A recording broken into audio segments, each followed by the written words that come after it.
Economist Stephen Moore joining me now. All right, Stephen, more companies are implementing artificial intelligence, bringing it into their workflow.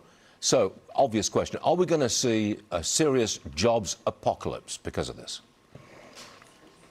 Well, first of all, with respect to what China is doing, I think the big economic financial issue of our times, Stuart, will be whether the United States with OpenAI and Anthropic and NVIDIA and our great technology companies, Microsoft, beat China. That really is the issue. We did that, of course, in the 1990s and 2000s with the age of the internet. We clobbered them. 9 out of the 10 of the largest internet companies are here in the United States. We have to make sure that we win this race. And it's going to be very difficult to do it if we're doing it handcuffing our own companies, because there is a revolt. You know this, you've reported on, Stuart, that in, across America, there's a lot of concern about what you just described is jobs apocalypse. Are people going to lose their jobs? And I certainly understand people are nervous about that.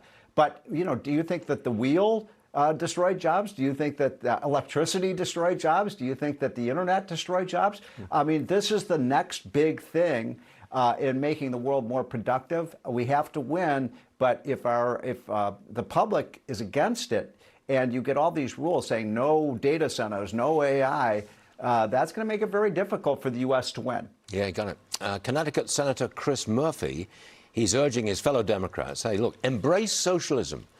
He's urging them to take on corporate power to help the party grow. Listen to this.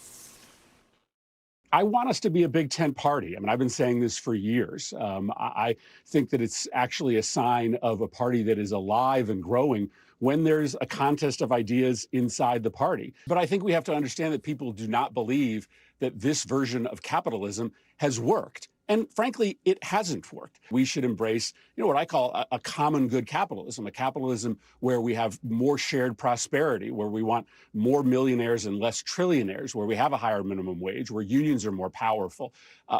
Democrats are not going to win by defending this version of capitalism. I'm listening to all of this, Stephen. Shouldn't we be calling the Democrats the socialists? Yeah, exactly. Get rid of democratic socialism, just call it socialism.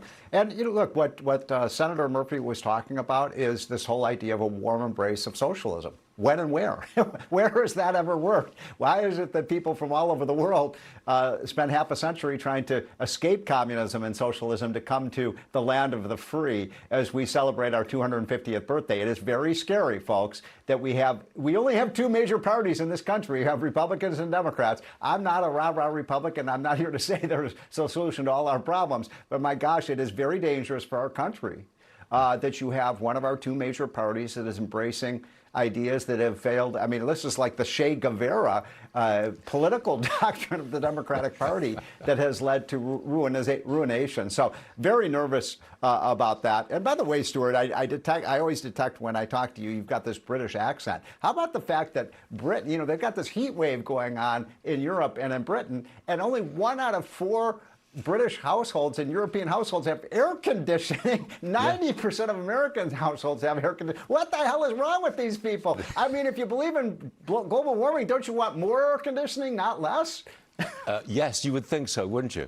I don't think air conditioning has been required in previous decades, but it's required now, and we'll see about that. But Stephen, thanks for joining us. We'll see you again soon. Thanks a lot. Okay.